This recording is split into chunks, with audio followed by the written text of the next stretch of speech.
Hola, ¿qué tal? Sean todos bienvenidos y bienvenidas a este curso, a esta capacitación que ha sido diseñada para ustedes, pensando en ustedes y de alguna forma en, pues, coadyuvar a los trabajos que iniciaremos para el semestre 2020B.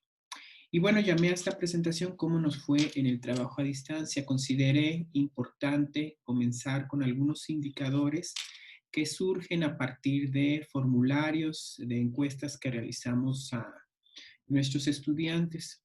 Si bien les quiero aclarar, pues son percepciones de los estudiantes y estas, pues, son afectadas por diversos factores, pues sí considero que nos pueden dar información valiosa, pero siempre teniendo en cuenta pues que se ven afectados por la cuestión emocional, por la cuestión de percepción de sus maestros y bueno, también por factores externos como la misma pandemia. Entonces, bueno, iniciamos analizando algunas preguntas. Dice la primera, ¿cómo evaluarías tu dominio de las aplicaciones o de las plataformas utilizadas?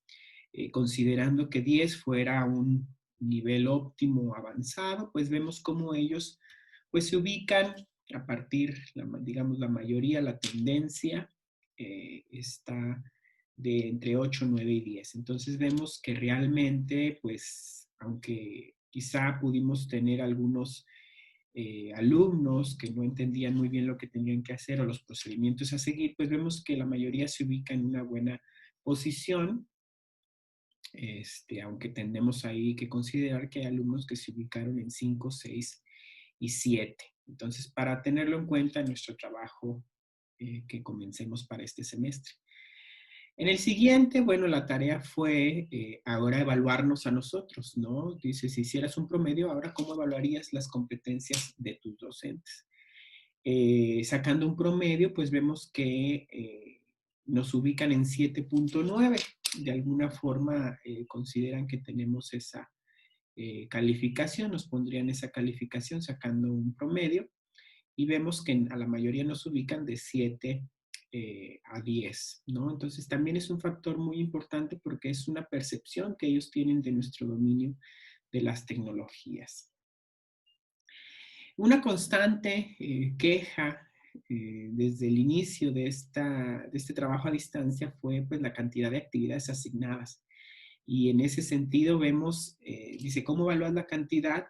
Siendo 10, demasiadas actividades, ¿no? Entonces, entre 7, 8, 9 y 10, pues vemos que se concentra eh, la mayor calificación. Entonces, digamos que sí hay una percepción de que son muchas las actividades que dejamos. Hubo muchas quejas, sobre todo en la primera parte del trabajo, digamos, en esta parte que fue antes de las vacaciones de primavera. Hubo quejas y se comunicaron mucho con nosotros en la coordinación, en la subdirección de docencia. Y creo que es algo que debemos de considerar, repito, a pesar de que puede ser una percepción que se ve afectada por su cuestión emocional, por la pandemia, por el estrés, pues sí hay que considerarlo y explorar pues otras modalidades de trabajo, ¿no? Quizá hacer uso de la modalidad de trayecto que nos da, bueno, un espacio de margen de trabajo más importante, este, y quizá valorar cuáles de las actividades que vienen sugeridas en nuestros programas, pues son las más indispensables, importantes, ¿no? ¿Importantes para qué? Bueno, pues para el logro de los propósitos que tiene el curso en específico. Otra pregunta que me parece interesante es si consideran que ustedes mostraron una actitud abierta al diálogo. Afortunadamente, vemos cómo más del 56% pues considera que sí, la mayoría de nosotros estuvo abierto al diálogo, pero bueno, eh, hay un amplio margen que nos ubica como solo algunos de nosotros, ¿no? Es importante en los procesos a distancia estar en una comunicación constante, tanto para asignar actividades como para aclarar dudas, como para retroalimentar. Esta pregunta también fue muy interesante de analizar. Dice, ¿cómo fue el trabajo a distancia de la mayoría de tus docentes? Vemos que el menor porcentaje se ubica en que dejaron actividades, pero no dieron seguimiento ni comunicaron resultados. Pero bueno, de todos modos, muchos de nosotros nos encontramos en ese escenario, ¿no? El siguiente es programar las actividades en determinadas fechas y no dieron seguimiento, ¿no? Ahí ya hay un número considerable de nosotros, casi un cuarto, ¿no? El siguiente sería dejaron solo actividades, dieron seguimiento y brindaron retroalimentación. Y en el 45% estarían los que programaron encuentros por video o enlace, dejaron actividades y daban seguimiento. Sí, que sería como la óptima, o al menos para ellos, muchos de los comentarios que analizamos en las preguntas abiertas, vimos que para ellos era muy indispensable, que fue muy útil el tener ciertos encuentros, ¿sí? Aunque no fueron encuentros semanales, el tener este contacto con sus maestros, ellos lo valoraron mucho, al menos nos lo hicieron saber por medio de sus comentarios. Otra pregunta fue en qué medida consideras que se lograron los propósitos de los cursos, y bueno, siendo 10 también el que se lograron totalmente, ¿no? Y vemos cómo también se ubican más o menos todos en 8, entre 7, 8 y 9. Y esto nos habla de la importancia primero de comunicar los propósitos, sobre todo ahora que iniciaremos a distancia los propósitos de los cursos, comunicarlo, comunicar el avance y al final comunicar el logro, porque quizá esto pueda ser nada más una percepción que ellos tengan, ¿no? Entonces, de ahí la importancia de comunicarlos, de dar seguimiento y de dar retroalimentación y al final todo comunicar. En esta contingencia ellos consideran que siguieron aprendiendo, la gran mayoría, 64, casi 64%, siguieron aprendiendo, pero no igual que si fueran a la escuela, ¿no?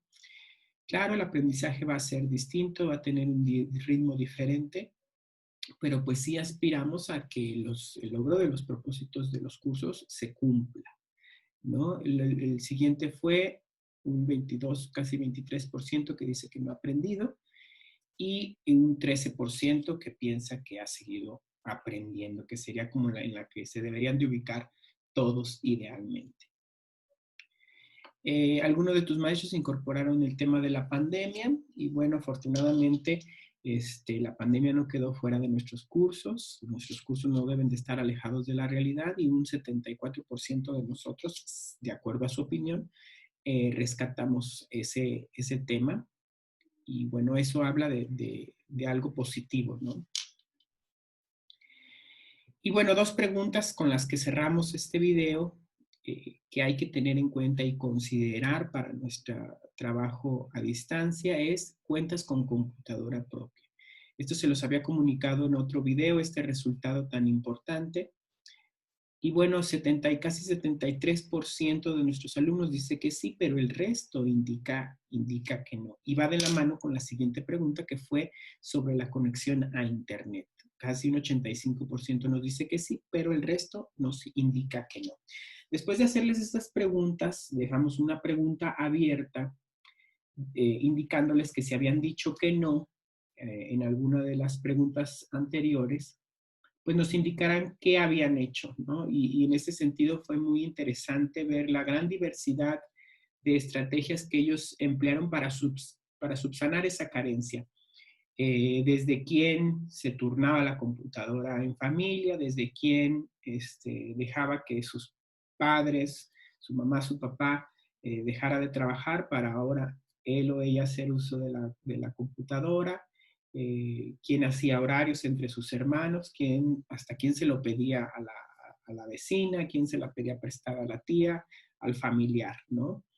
Y en cuestión de Internet, pues también fue una gran diversidad de respuestas, desde quién tenía que ir a alguna plaza pública donde hubiera acceso a Internet, quién compartía sus datos, pero bueno, sus datos le eran insuficientes, hasta quién, bueno, clandestinamente ahí hacía uso de cibers que seguían abiertos a pesar de la indicación de las autoridades. Esto me parece muy relevante pues para considerarlo, ¿sí? Sí podemos ser rigurosos en la entrega de los trabajos, pero también estar abierto a que pueda haber situaciones especiales. Sí podemos programar encuentros sincrónicos, pero también estar abierto a que pueda haber quien no pueda participar en esos encuentros. Bueno, las posibilidades son muchas, ¿no? No se deben de perder la riqueza de sus aportaciones. Una estrategia puede ser grabar esos encuentros para que puedan ser consultados después por ellos mismos, ¿no? O sea, digamos, estrategias hay muchas, alternativas las tenemos, simplemente pues hay que estar abiertos al diálogo y a que puede haber diversas circunstancias, ¿no? Las circunstancias de la vida pues no son iguales para todos y sobre todo teniendo en cuenta la condición eh, tan grave en cuestión de economía producto de la pandemia. Entonces hay que considerarlo y estar abiertos a alternativas y diseñar estrategias, ¿no? Para eso somos, pues, profesionales de la educación. Entonces, bueno, hasta aquí terminaría el video. Eh, Ahora seguirá una serie de actividades y pues sean bienvenidos, les doy la bienvenida otra vez a esta capacitación que se diseñó pues para ayudarles, para dotarles de más herramientas adicionales a las que ya ustedes tienen, dominan y manejan. Muchas gracias.